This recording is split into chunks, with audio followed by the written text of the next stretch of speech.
Today we are trekking to Tiger's Nest or Paro Taksang Monastery. It is better to start your trip in the early morning as the climate can change dramatically in the evenings. So we thought of starting around 8 am, but the climate was very bad and it was raining, so we delayed. We were thinking of we will do something else, but luckily after 9 o'clock the sun came out and climate was better, so we immediately decided to go. So this is our journey from hotel to the base camp from where we take the tickets. So ticket cost us 1000 rupees per person. We reached the base around 9:45 am. The guide took us the tickets. We four of us, me, my wife, my son and the guide started the trekking. As we start the trekking, we can see a Buddhist prayer wheel on a small stream. We had no baby carrier, but all three of us wanted to go to the trekking. Hence, the guide bought a piece of cloth which she tied on her back, making a traditional baby carrier. Initially, it felt comfortable, but later I felt suffocating because it was giving more pressure on my chest area. So later, my wife also carried him for some time as she was feeling okay. So later I removed the child carrier and I was holding in my hand, which is how I used to carry him. So the trekking normally is not that difficult, but if you are carrying a child it could be a bit difficult. But if you have a baby carrier and have experience in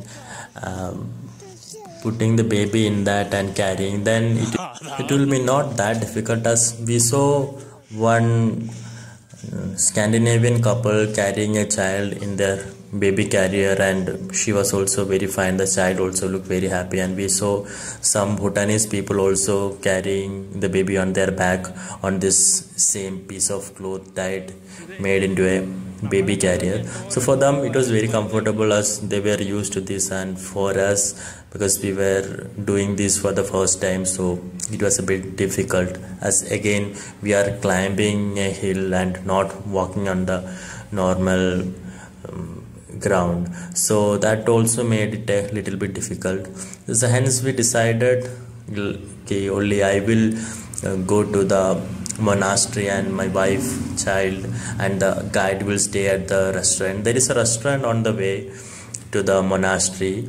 So you can see our guide Shri and police person walking in front of us. So my guide introduced me to the police person, and I and he walked till the monastery as she went to the restaurant with my wife and my child. So I decided not to go and take any rest, because it's better to continue your climb and reach your destination and maybe take some rest there and then climb down and take a rest at the restaurant, because once you take rest then your body will cool down and again it needs to warm up. So I decided not to take any rest. So from here onwards you will not see them till I reach back to the restaurant. I will also show some videos of the restaurant, and from there also you can see the monastery. So some people won't climb till the monastery, some people go till the restaurant, take a rest, have some refreshments and then climb down. So that also provides a beautiful view of the entire area including the monastery. If people are not able to walk, they can also go. There are ponies available. We did not check the rates, so I am not sure of the rates. So you can take ponies and pay them the respective whatever the fare is and go maybe till the restaurant or till the first viewpoint, because after that there are steps going down and again coming up. So in those steps the horses won't walk, so you will not be able to go till the monastery on those horses or ponies.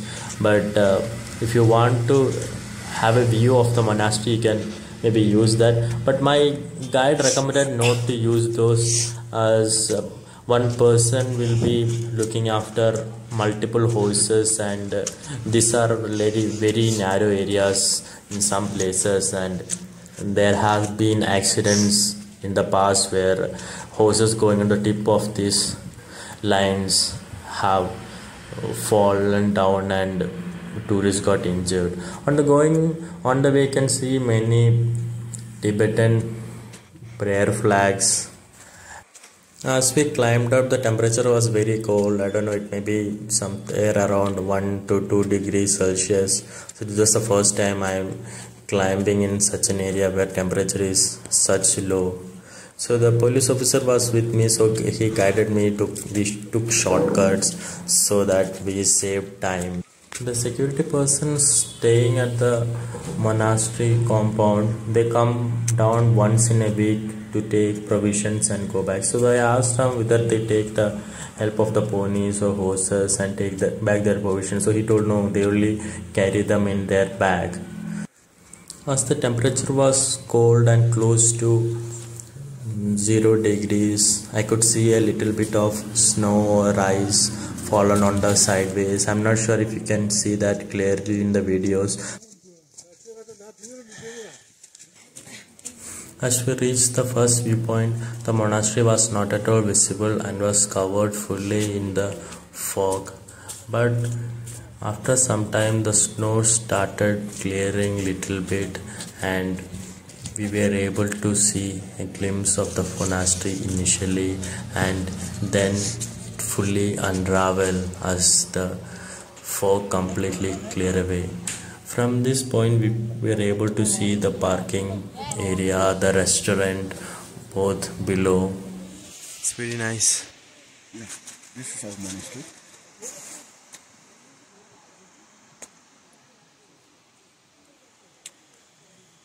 As we climb down, we can see a small waterfall on the left side and a small bridge. Once we cross the bridge, we have to again climb up and we will reach the monastery. This was a nice small waterfall. Yeah.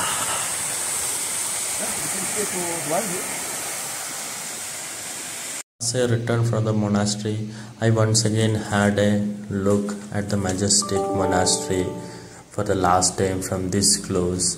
Again, as I go back to restaurant, I will be able to see it again, but that will be from a distance. The climb down was a bit more easier for me as I was alone, and I was maybe doing a brisk walk or maybe running down at some times, as you can see in this video. This is not taken on any fast forward mode, but this was the pace at which I was walking. There was again a lot of Tibetan prayer flags tied, and this was a rest area. As I was going to the restaurant, I decided not to take any rest and just climb down till I reach the restaurant and take a small break there, and again climb down to the base.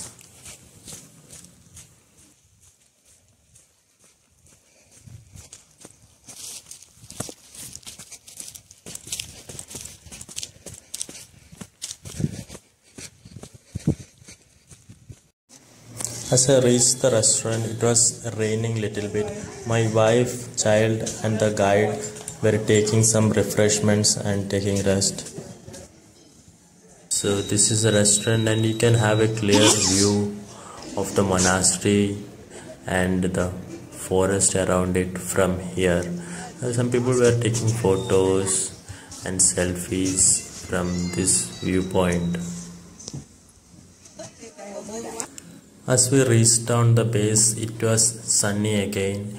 We could see a small glimpse of the monastery on top of the hill with clouds on top of that.